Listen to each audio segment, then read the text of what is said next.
What's going on, everybody? Welcome to Noisy Business Podcast with your hosts, Sean and Brayton. And we are live streaming right now for the very first time on YouTube. So if you're listening to this in the future after this is posted and you enjoy watching things live, maybe tune in on a Wednesday night in the future and then check out what we do live. We are up and coming streamers, my man. Brayton did say, Sean, make sure you don't cuss or say anything too slanderous at the beginning of the episode. Otherwise, we are going to potentially be taken down, or we don't want to be flagged at the very beginning. Exactly. I know you're going to want to go off on all your rages against the machines and the various slurs. When I get red hot with the chili peppers. You know? Oh, man. When you can, the Metallica. Oh, speaking of red hot chili peppers. Yes. It's kind of random, but I gotta share it with somebody. Yeah. I not because of Doctor Strange 2, but my eyes, maybe that's when they started to kind of like open to the possibility of maybe there is a multiverse where there's multiple universes and pretty much that anything could happen in our world is happening simultaneously somewhere else, right? Sure. And I truly do believe in the core of my soul that this is the special universe because it's the only one where the Red Hot Chili Peppers are a successful band. Oh, I don't think Red Hot Chili. I said it. I don't think Red Hot Chili. Any other multi-universe, any Red other Hot Chili Peppers. Exactly. Okay, let's get into it. If people jumped from their universe where they had never heard of this weird garage band from California, and then they jumped into our universe, and they were like, wait, they're on the radio like all the time. I'd be like all the time. There is no reason that the Red Hot Chili Peppers should be as successful as they are. Yeah. Like their success makes me almost believe in QAnon. You know? Yeah. Like they're plants of the government to distract us from all the days. That wasn't a lag. People were like, oh, it's cutting out. Nope. Right? No. I caught myself from saying words that may get you kicked off of a stream. So, but don't worry. They like to tickle. I definitely understand what you're saying, and I think I agree. I think it really just shows how crazy the late 80s and 90s actually were as a time for us as an American culture. Yeah. That's what, like, this weird punk funk fusion with slappable bass lines and bizarre, not really saying vocals and very repetitive drums and a rather androgynous front man. And most of the songs are about California. And even though we're from California and we love our home state, it's really not that great of a subject matter for a rock band to constantly be singing about. They're like a band that you kick yourself for remembering one of their songs. You're like, why am I singing this to myself? Yeah, I feel like a very, very old person. Like whenever you're younger and your dad's trying to be cool and be like, yo, I still listen to cool stuff like Red Hot Chili Peppers, Oh my goodness. Ugh. I just realized they are the Jimmy Buffett of like our generation. Oh, dude, Californication and Margaritaville are the same song. Except the vibes are totally different. It's true. Like, you're smoking weed at a Jimmy B. No, at a Jimmy Buffett. Californication. You're definitely having some margaritas and there's a bunch of just day drinkers at a Jimmy Buffett. I think Jimmy Buffett's better because it's a little bit more mellow and you're encouraged to wear like Hawaiian shirts. Like you look like you could be a Jimmy Buffett fan. Dude, it's about to be Florida Friday. It's right. Oh, is that a thing? It is at my work. Oh, sweet. Get ready for that. All right, cool. But anything cool going on with you, Sean? What's going on? Well, besides thinking about the multiverse, I guess I don't want to spend too much time talking about it, but sure. we are on track to become official business partners in the real world outside of the podcasting field. What? Pretty crazy. It is kind of nutso. So Sean has recently booked a job in the company that I also work for. Which we, for now, could stay anonymous just because it's more fun for people that don't know for sure. Well, yeah. And also, you kind of want to keep these things a little bit separate. Yeah, but, you do. it's multimedia. So the stuff that we are producing and are providing for you, the audience, we are now doing for another company. So at a new professional level, even if we never ever get sponsored on our podcast, there's no more podcast coming in. If you guys stop sending your donations, which keep them coming, we're not saying you should, but even if we're lying and that never existed, we have made money from making a podcast. It has paid off for both of us. The investment is very real. So that's very exciting, and I'm sure we're going to have some very interesting coworker stories to be sharing in the near future. Oh yeah. But anyway, what else is going on? Oh, recently I went to the happiest place on earth this past weekend. I went to Disneyland. You did? I went to Disneyland and I went to California Adventure for the first time in a few years. So for sure, the first time since the pandemic. And it was, just as much fun as I remember. But, it's not always the happiest place on earth for everybody that goes there, Brayton. No, how so?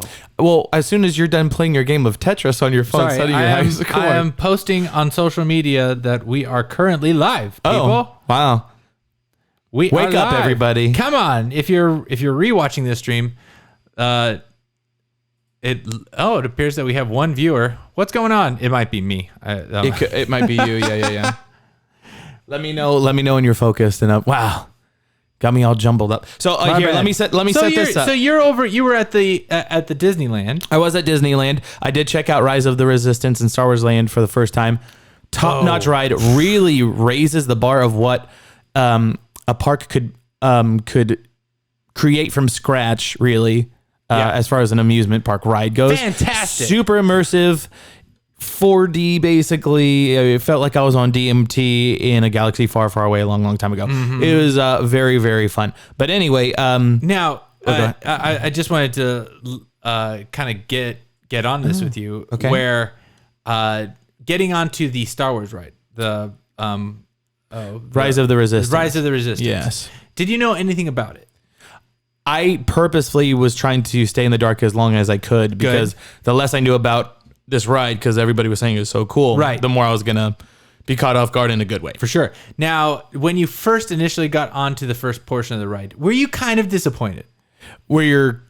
Spoiler alert, whatever. Everybody just if you haven't been on Rise of the Resistance and you haven't watched YouTube videos, like we'll try to not give all the details. Yeah. All I have to say is there's a portion in the beginning of the ride where you go into this little pod. The underground part, or no. You go into a after pod, that we're and in then the pod. It's like a spaceship, and then you're like, is this the ride?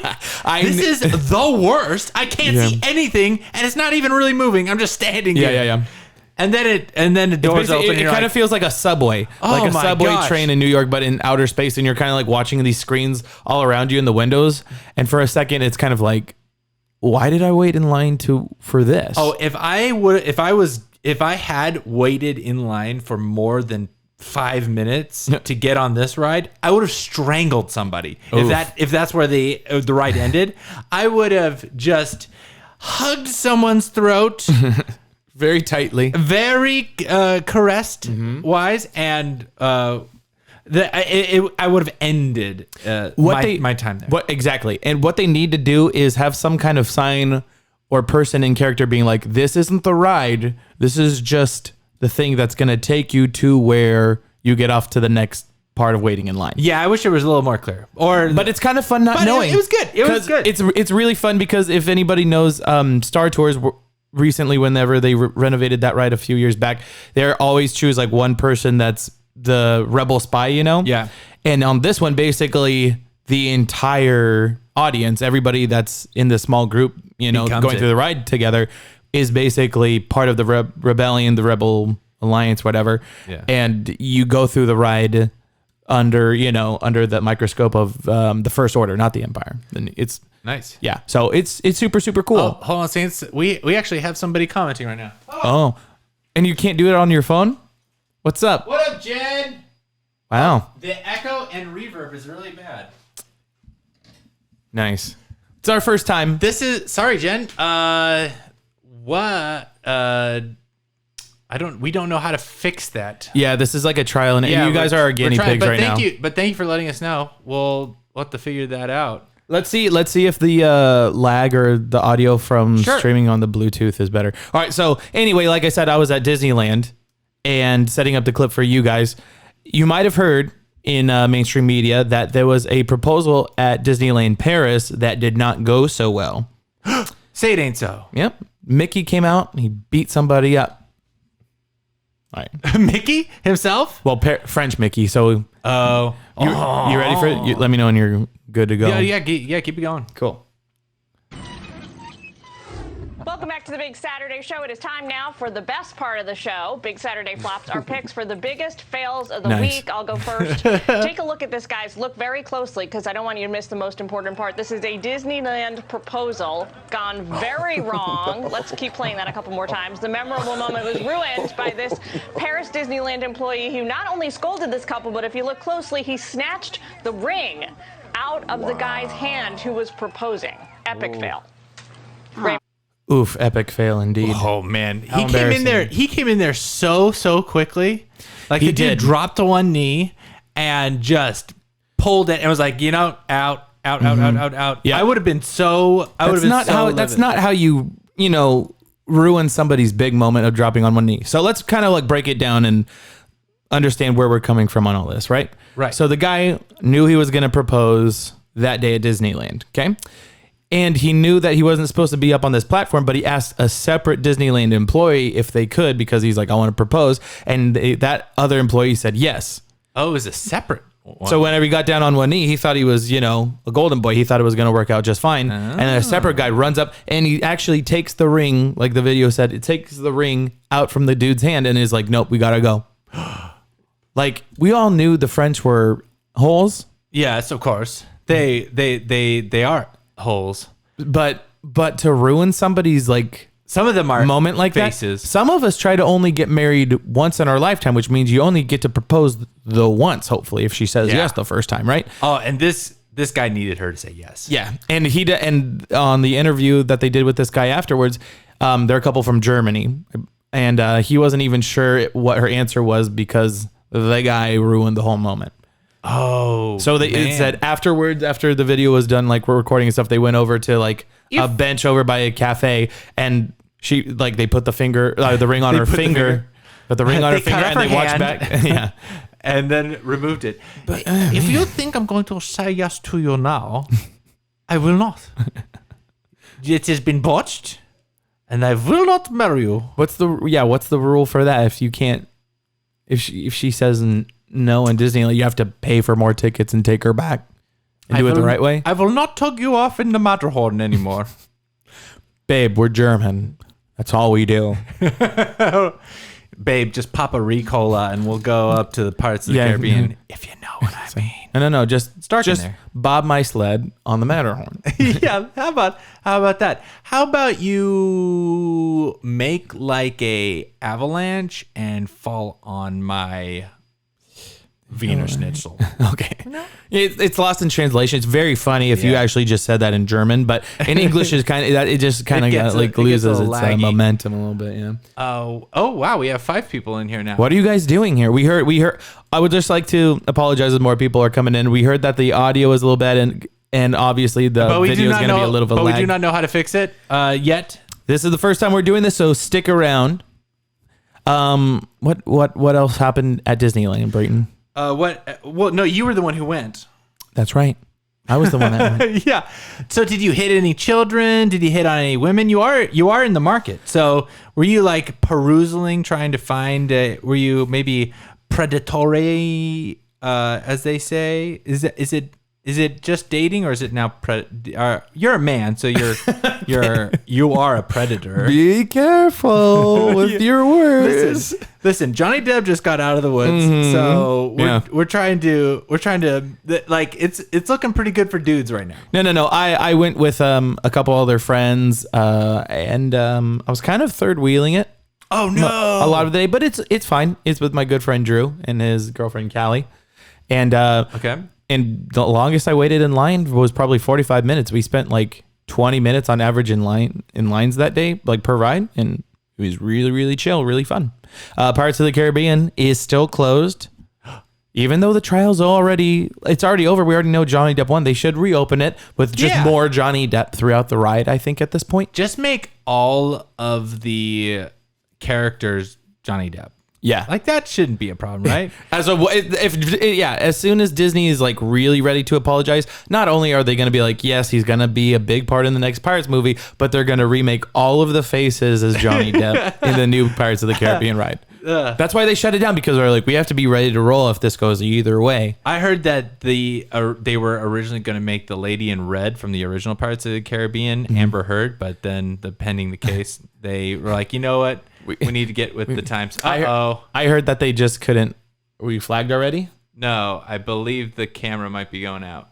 Oh, no. Well, at least the audio is still going, so we just got to keep rolling with the punches. Let's make some good content. All right. So basically, I heard the same thing, that they were going to make Amber Heard jump in as the lady in red. Yeah. But after the information that came out with the trial, they were still going to honor that, but they just couldn't actually fit a mattress that of regular size in the ride to fit behind her for her to do the turding. she's like, hey, I'm trying to sell this extra king size mattress. Actually, there is lightly used. Remember, there is that one part in the middle of the ride where there is like a captain's bed, is like bed frame. They should definitely just have Amber Heard just backing one out on there, and just have like Johnny Depp kind of like his robotic head like poking in the door, kind of being like, oh bugger, you know what I mean? That'd be pretty great. It's like, what if Amber Heard's been in the pirate movies, but we just didn't realize that she's a Kraken? Oh no, I never have read the credits actually, so could have been her before the plastic surgery and stuff. So anyway, I do want to say that being at Disneyland, surrounded by so many children after what has transpired recently in the news, has really kind of opened my eyes to something, Brayton. And what is that? It's that it feels like nobody's ever 100% safe anymore, especially like in large crowds where there's a lot of people and anything could happen at any given moment. Anything can happen. Anything could quite literally happen. We're all at risk. And that is what made me thinking, how we come up with business models. For sure. And we recently came up with a string of Netflix TV shows. Right. That maybe caught their attention. Maybe one of them, they were like, maybe that's actually not that bad of an idea. So that it really motivated me to do a new kind of show, a new kind of medium for today's audience and today's political climate, I can say. Oh.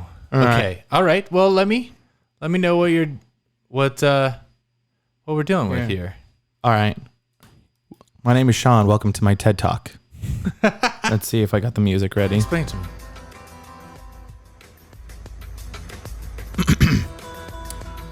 There's a lot of dangerous people out there. And in this modern age of online security, you can never be sure who is talking to your child or even yourself online. Predators are likely lurking around every corner. That's why I created To Catch a Predator 2.0. Only this time, they're not child predators.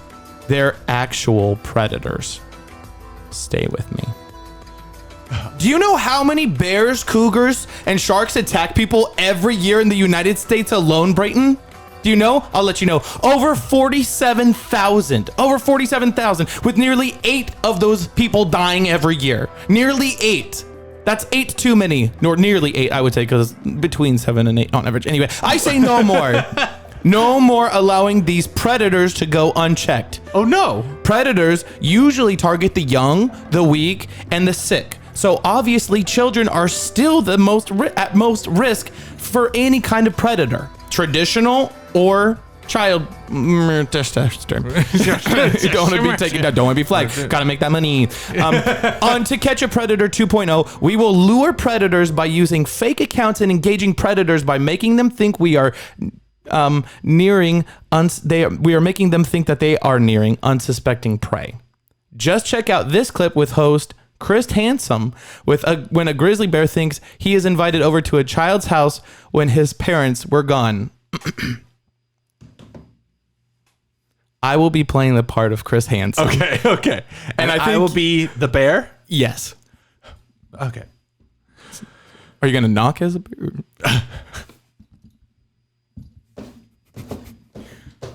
And then Chris Hansen does his best job at, come on in, the door's unlocked, I'm making brownies. Is this like our world bear, or is this like a... No, is this a bear that can talk? Brayton, this is real life. This is nothing but serious business. Okay, I'm sorry. Okay. And then Chris Hansen comes up. Hello, bear. What are you doing here today? That's right. Did you? Why don't you have a seat? Why don't you have a seat right over here? No. We're gonna talk about that. Why don't you have a seat right here? Okay. So, we have some screenshots here that show that you were talking to someone that you know is underage. Huh? You're in you said that you thought the pictures that you made this 8-year-old send of themselves to you, they said that they looked very tasty. We have a video camera crew right here, actually, Mr. Bear. Would you? So you busted. You're super. Yeah. Big row. All right. No, it's like, now listen. There is no child here. Use your words, Mr. Bear. Would you like to go ahead? Lawyer. You would like to see your lawyer? All right. You can leave at any given time, but there is a police crew outside. Okay. And then we don't know what happened to Chris Hansen after that. But, that was just a pilot episode, so he's got plenty of time to recover afterwards. How ballsy is Chris Hansen cornering a bear like that? Chris Hansen. Chris Hansen. My bad. We couldn't get Chris Hansen. Well, Chris Hansen is pretty handsome. Oh, of course. So anyway, let's finish this up. Okay. How to Catch a Predator 2.0. Because the only thing... Oh, wait, hang on. Yeah, sorry. I'm good. How to Catch a Predator 2.0. Because the only thing worse than someone wanting to hurt your child is someone that will eat their flesh afterwards. And if you don't like that one, I have another one ready to go. Let's do another tagline, yeah. Or, because the only thing worse than someone wanting to eat your kid's dick is someone who will literally eat your kid's dick. Coming soon to Peacock. The Peacock Network. So... Listen. So basically, we have a camera crew, and there's a whole bunch of cougars, a shark. We rented a big flatbed truck, and there's a giant, huge great white shark that is in the living room. A child predator. Really, it would just any kind of predator, but his prey is a child, so it's a child predator in this instance. Do you think that the child predators are they gonna be confused by the large cage and stick holding it up? Like inside this house, they kind of have a one-track mind. They're kind of stupid. There's just a child. There's just a child underneath this cage with the stick propping it up. They walk in, cage goes down, but then we didn't realize that we left the kid inside. It's okay. Oh no, he's not gonna molester you. He's only going to eat you.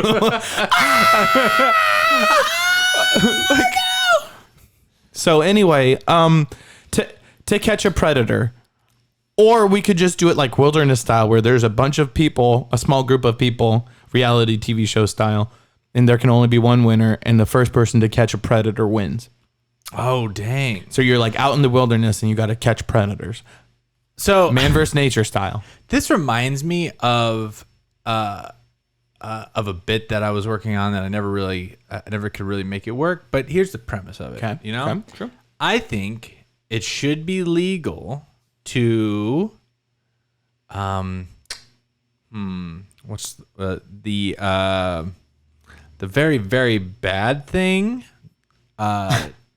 You're talking about with an actual human predator preying on children. Not necessarily children, but women. Women are very fearful of it, like in the middle, walking to their cars at night, that this might happen to them. Yes. I think that it should be legal for anyone to do that to gorillas. Well, that's pretty much going to make sure this podcast never sees another episode unless you have a good explanation. Hear me out. it's a male gorilla, so it's correct. Well, it's a gorilla. I don't know if all monkeys are females, all gorillas are male. Listen, if you're going to try and get entangled with a gorilla, you're gonna die. You're gonna get your limbs ripped from your torso. But legally speaking, you're gonna be fine. Now, if someone actually successfully does it to a gorilla, we get them on site. Like you put them down. Yes. Yes. Because if they're able to do that to a gorilla, oh geez, they're able to do it to anyone. Imagine they would wreak havoc on the playgrounds. It's more of a. They wouldn't stand a chance. Yeah, I know. And think of that. Think how bad that gorilla feels. Dude? I think that gorillas are strong enough to bench like an old small car. Oh, and they don't even know like proper form. See, like they don't even work out. What this is a filtering mechanism for all those people who have urges to do that to have now they have a legal and literal outlet. I'm gonna piggyback. But it's gorillas. I'm gonna piggyback on your idea. Okay. Pretty much the same thing, but all the tried and found guilty felons that are guilty of that thing. Well, they're not going to be found guilty. It's legal. No. The people that are already in jail. Okay. The people that are already doing that. Oh, I see.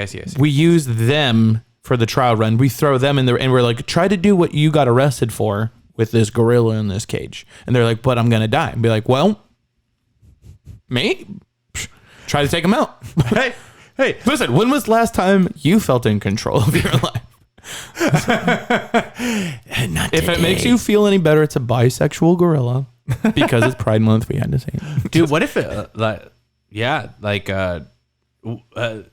what if like gorillas, like this gorilla just SA'd another like gorilla? They're like, hey, let's just put that in with a dude that's in prison for this. Yeah. And see how they like it, huh? Oof. Yeah. Yeah. Not at all. Maybe we'll figure that out or not. But I'm just saying it's more of a trap than anything to kill people who are the scum of the unalive earth. people that shouldn't be doing those things. And I think and I don't think gorillas have a lot going on right now. It's been a while. Like eating bark. Like ever since they finished the remake of King Kong in like what was the other Mighty Joe Young, I think the gorillas they haven't had a lot going for them. So this could really boost their career. Yes, that's true. I actually was about to say Harry and the Hendersons, but then I realized that that's more of a Bigfoot kind of thing. Of a Bigfoot kind of character. That's so offensive. I'm so sorry to all the gorillas out there watching this live stream. I did not realize that there's a unsubscribe. Like, wow, that would surprised, like the Wi-Fi in the deep forest is actually surprisingly good these days. He's just signing to the zookeepers. Just get out. I don't even know what that means. It's like, no. They don't do a 5-star system. It's either a thumbs up or a thumbs down. I'm sorry, Kamiko. So that brings us to the next topic of, which I know. Oh, do you? I do know what it is. Oh, okay. And I think we have to be sensitive about it, but we can also be honest because a lot of people, they're not changing their opinion, but their perspective has come to shift in the last couple of years on this topic. So everybody knows that June is Pride Month. And you see a lot of companies, and I'm not saying that there's anything wrong with it being Pride Month. Let the record show. I'm not disputing that. Okay. So here's what I'm saying. Because I didn't really think about this until I heard people from the LGBTQ plus community starting to speak out about this. Something called rainbow washing. Rainbow washing is what a lot of companies are doing whenever they take, their logo and they throw a rainbow on there or their profile picture and they put like a rainbow filter on it. And then they're like, oh, we're so proud of, supporting this community. Yeah. And then they're like, oh, by the way, click on this thing. And then like, here's a sale. Yeah. And they're trying to like piggyback and like profit off of these people's time to shine, as it were. It's Pride Month. Yeah. And a lot of people in that community are not too stoked on it. And they're like, if you really supported the LGBTQ community, why would it just be something that you do during Pride Month and all this stuff? It seems like you just want to make a quick buck. So people are starting to ask that. And then people like me that are not a participant in the LGBTQ community are like, oh, I never really thought of that because I was never, in that community. But now I'm like, oh yeah, that definitely makes sense. And I think rainbow washing is probably something that companies really need to ask themselves. Are we doing this because we want to be part of the echo chamber and seem like something we're not? Or are they really supporting people of alternative lifestyles during Pride Month? What do you think, Brayton? I think it's all part of the wherever the wind's blowing. The corporations, they're spine, they're right? only in it for one thing, and it's money. Yes. And they don't care if you are whatever. As long as you got money to give them, yeah. Whatever letter of the alphabet you fall on, they're like, sweet. You gonna buy razors today? That's fine with me. Cool. As long as you're buying some Dove undies, we're happy. Dove undies. Can you imagine if Dove made underwear? I bet it'd be pretty good. Yeah, actually, Dove, what are you doing? What do you get? Come on. Why do we have to do your job for you? But corporations don't care, and I can see how they would just view this as a pretty disingenuous. It's a marketing ploy. It's a strategy. Yeah, it's a marketing strategy. It's the acceptable thing to do nowadays. Sure. It's, if you're not supportive of these kind of movements, particularly vocal movements. Sure. If it's going to be a hot button issue, it's almost, if you don't, I almost say that the community almost kind of shot themselves in the foot because they have been so vocal. They've been pressed by businesses about laying on the pressure, being supportive to their cause. So if they're just, I guess the issue is they're not happy that they're not actually supporting it. They're just kind of doing these like, oh, we'll put the paint. We'll do on what for, we'll do what what it, makes you happy to. But I don't know what kind of do they want them to enact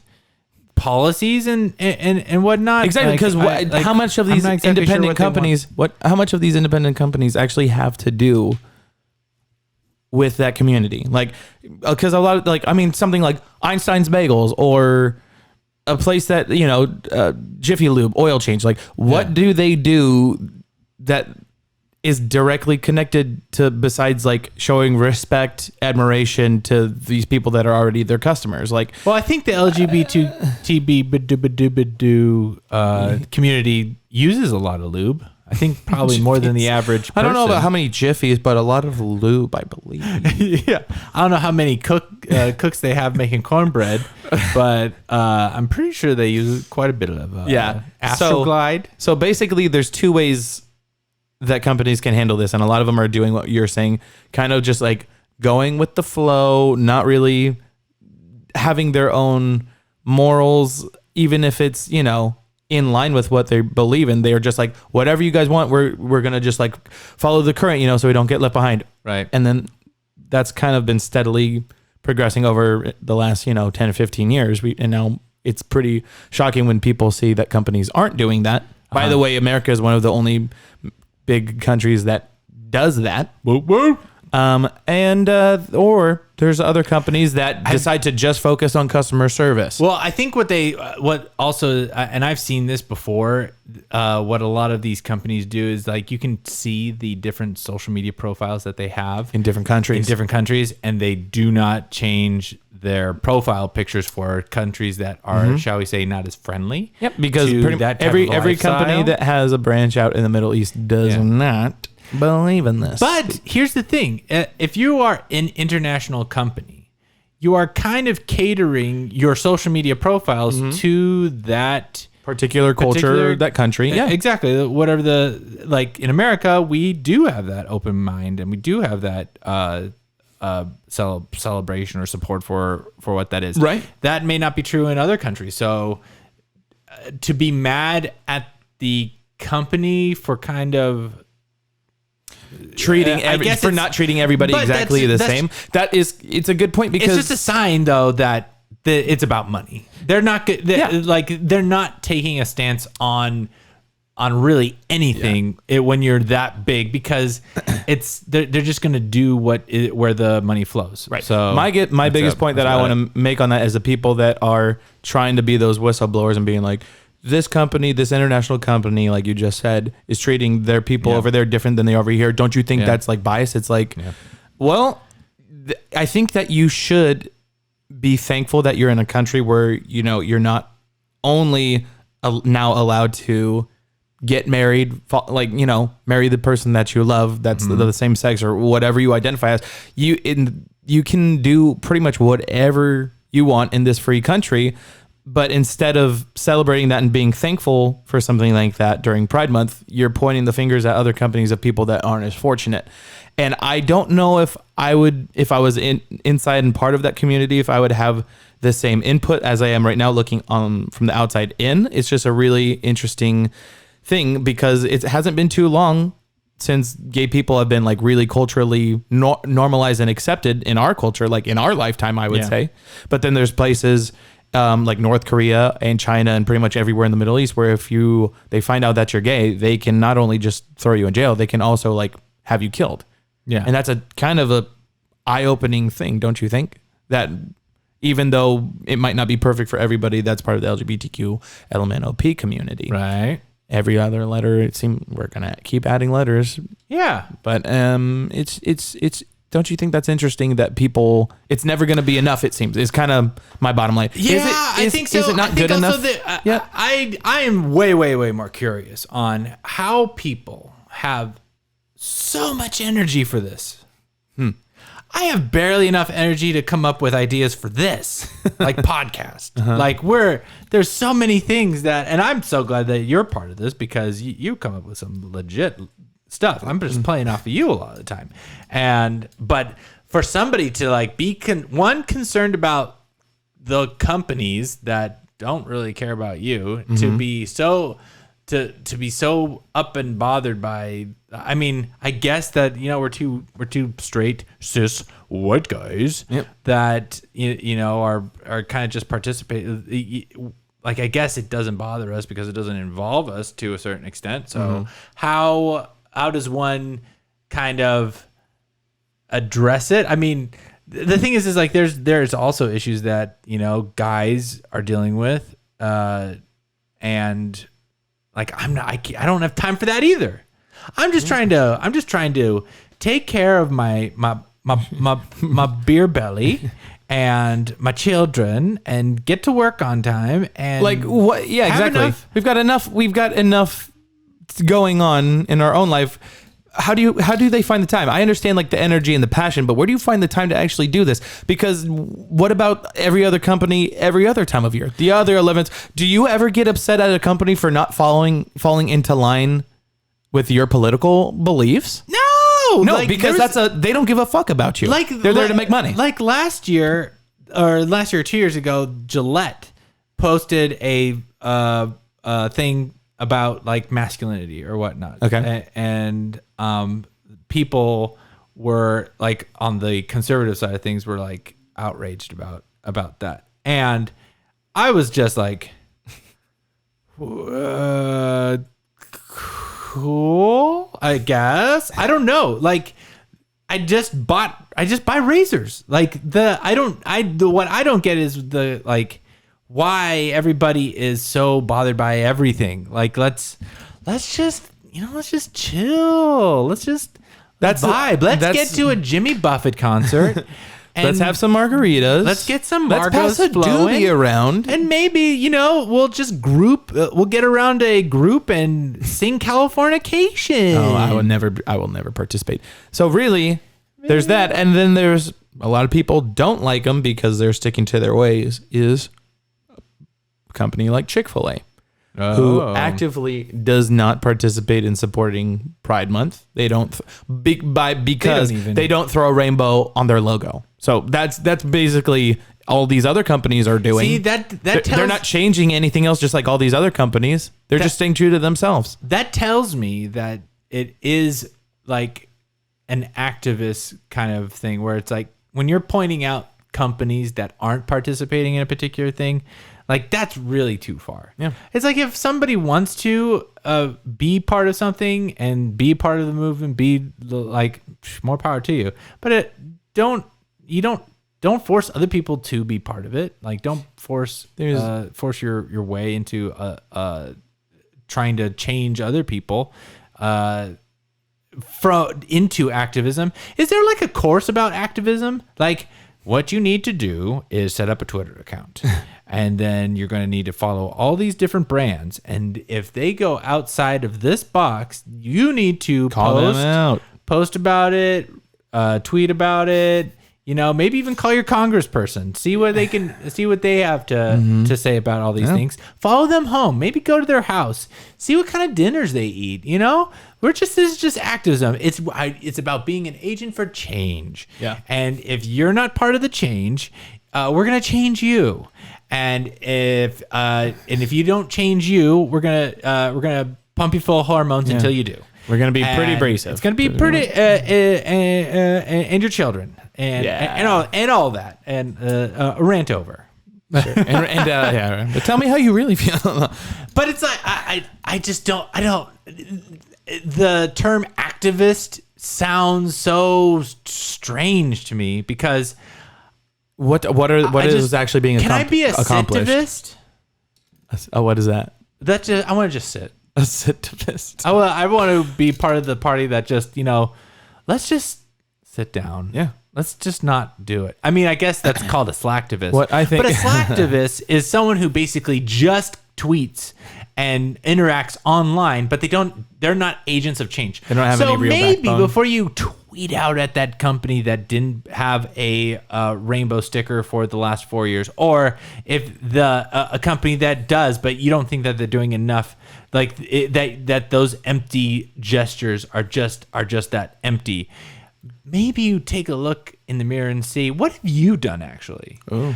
Who have you helped? Have you maybe tried to experiment and What are you engage in the community? Is what I'm saying. Like have you explored? I don't know. Is that how you do I mean, by using that logic, it's almost like, well, we don't know what we're talking about until we've engaged in the community because we don't know what we're talking about. True, but we're people that aren't like, do what you're gonna do. Yeah. I'm very libertarian on my beliefs where it's like, live your life. Just leave me alone. Everybody. I just want to sit. We all have a lot more in common. We aren't as divided as mainstream media and a lot of politicians are actually saying we are. Right. There's a lot more people that would be in the middle of a lot of these ball busting issues. Yeah. And really what I definitely agree with you is like, you do you as long as you're not hurting yourself or other people. That's cool. Leave me alone and I'll leave you alone. Mm-hmm. And, I just feel like maybe I should move out into the boonies and just work remote or something. Yeah. And I think, but you know what you're going to need while you're working out there? Something to stop all these predators from breaking into my house. That's right. Guns. A Little Red Riding Hood. Yeah. Speaking of guns, we're not going to talk about We guns. can't. Yeah, we just because that's a pretty thing serious that's not gonna topic. get Yeah. fixed. Yeah, I mean, dang, we turn this podcast around, but that's what the beauty of a podcast is. We can talk about whatever we want. Yeah. We can get into it. We can talk about the pluses and the minuses of the pluses community and the subtractions of. We've actually never. I don't. Subjects. I think this is actually the math most serious. puns. Yeah, the most serious political conversation that we've had so Is it? far because everything else has been coming from a place of sincerity, but interlaced with lots of jokes and humor and overall lightheartedness. Yeah. But now So if you've gotten this far in the podcast, you've seen a separate side, a different side of us. Pretty serious. A streaming side. We're growing during And- Pride Month. We're growing a lot during Pride Month. Approximately 6 inches, if you know what I'm saying. 6 more inches, or up? Are you growing to your final length of 6 inches? What? Where are you measuring? Well, because I have a long soft. Nah. Ooh, you got a hanger? I do. It's how people always got these heavies? People are like, you either have a grower or a shower, right? Okay. What about? It's not that it's small when it's hard, but it's just it compacts. It's very compressed and thick. It's a compressed thickie. And the length isn't bad. I'm just saying it's definitely soft and longer. Okay. Before the erection happens. Do you sit? Is this? Stop reading your Hinge profile. It's soft. You should really update that. It's soft, compressed, but hard, and it's firm. Feel like this is one of the riddles from The Hobbit. I'm pretty sure. What is hard and firm? Old as days Yeah, exactly. Shortest seconds. What is longer when what is longer when it's soft, harder when it's smaller when it's hard. What goes as soon as it comes? Yeah, something like that. No, though that's a joke. Actually, I wonder if anybody does have that penile experience of it being a reverse grower. A reverse. So when it firms up, it's kind of like very tense and it's like you're putting it capable. into an airbag. It's kind of like, okay, imagine if you had a really long, slender turtle, right? But his shell is still a good size. But when he's ready, when there's a situation, he pulls himself into his special shell, which is a normal, healthy size shell. Like Looney Tunes style? No, but he just pulls inside of that shell, and then the shell can handle a lot of damage. So I don't know how you do it. You're a shell? it doesn't get as hard as a shell. Not anymore. I gotta take pills. Turning 30. Woo! It's exactly what you think it's gonna be. Blue Chew, hit us up. Dude, for real though. I would be actually pretty scared the first time I take that, because so far I haven't had a problem with that. Dude, you know what I do kind of wonder about? So I haven't taken any D pills. Cialis, Viagra, yeah. Nothing to make you grow in hard. How hard does it make? Like, listeners, let us know. I think how hard does it make? It doesn't make you firmer than you've ever been, but I think it just is like a proud erection. It's like Bruce Springsteen on 4th of July of penises. It's like, wow, you are like really stoked to be here. And then when Bruce, you're ready to sing The Working Man. And when Bruce Springsteen comes around, when the boss comes around, he sticks around and performs for like 3.5 hours. And sometimes he plays all the hits up front, and then you're like, I'm waiting. Ready for him to leave. You want to go to bed. You're ready for this concert, for the show to be over. I'd like to roll over, please. But then your wife is just like, maybe one more time. You like encores? No. So I got work what in is the it? morning. You have to consult a doctor if you have an erection lasting longer than 4 hours, I think. 4 hours. 4 hours, yeah. So I don't think I know for sure I've never had a straight erection that has lasted 4 hours without it. I'd like to know the person who is at 2 hours and 2.5 hours. They're like,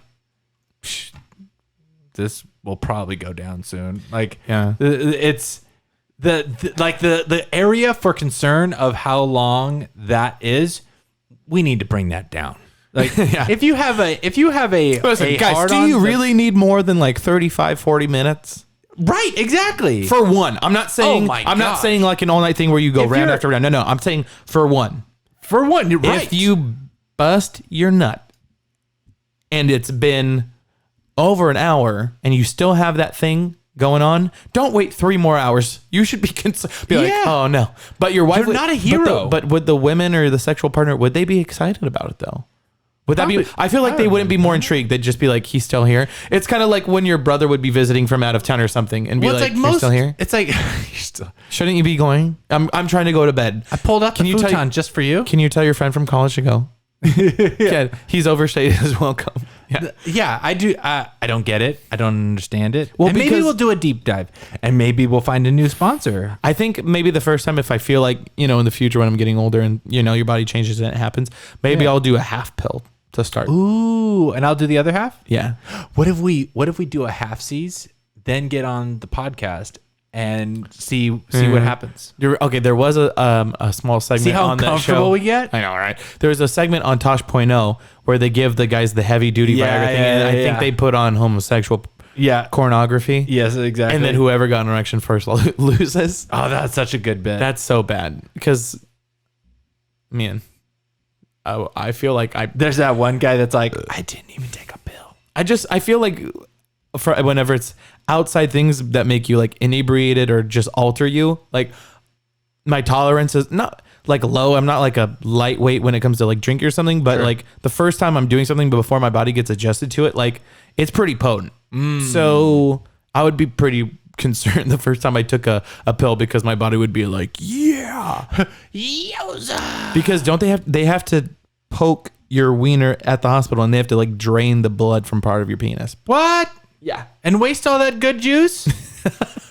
Hey, save that for my wife. They're like, what? What? It's like, what do you think? What do you think ejaculation is? It's just the leftover white cells. I've been drinking a lot of milk lately. Go straight there, so it's extra. So I got a nice extra large load of laundry. I know. What if you go to the hospital and you're expecting them just to be like, listen, my wife's tired, so I need you to just do what you need to do to fix this situation. That'd be like, funny. We're gonna drain the blood. Like, hey, no, that's not what I thought. No, you go there's and- just more in there. You go and You gotta get it out. You go and think they'll give you some kind of medication or they'll drain the blood, do some kind of medical procedure. Yeah. But really, they're just like, cool, go in here and wait in this room. Yeah, And no. until when? Until the doctor comes in. Oh, somebody's coming in. And it's just really, really big, like sumo wrestler style female lady. Oh. And you're just like, and then if it doesn't go away, you find out that you're into something. Oh. And then it usually should get scared and go away really quick. Here's the thing: before I go to the hospital, I'm going to 6 Thai massage parlors. That's my strategy on the way to the. Listen, maybe this will work itself out on the way to the hospital. And if I have to lay on my stomach, we need to flip the face hole around because otherwise it'll be arched. I mean, off that bed. It's like, doctor, I don't know if you've noticed, but that man that's super relaxed in the waiting room, he has a little bit of an issue that needs to get addressed. Oh, man, I it's think so we may have to embarrassing. drain him. Out of, We gotta do the old capital D Drano. I'll call my wife. She hasn't been satisfied in a long time. Anyway, I think that's enough peeps talk. Sure. For this episode. For this episode. Anyway, but we'll be back potentially, and just guys, keep an eye out. We may be getting more active and more consistent because Sean is switching it up, and we're going to be able to bring you more content. Yeah. Maybe even stream more, build an audience, add to the noisy nation, if you will. So really exciting things on the horizon. we really do think, if you guys have been listening this long, thank you very much. We do appreciate every single listen. And all the live streamers. And all the live streamers that popped in. We're streamers. All the live streamers that are better than us. Watch out, we're coming for you. Everybody that's watching and participating in the live stream. I'm sorry that you guys got to see us go through a learning process. It's the first one, so we're gonna It's our figure first it time. out. Be Apparently gentle. Go light in that comment section if that's fine. So anyway, thanks for listening to this episode, you guys. We will see you on the next one. Follow us on the social media things. Comment on the TikTok, comment things. Instagram, Facebook, and YouTube, and subscribe to our channel, guys. Until next time, you guys. And as always, Stay noisy.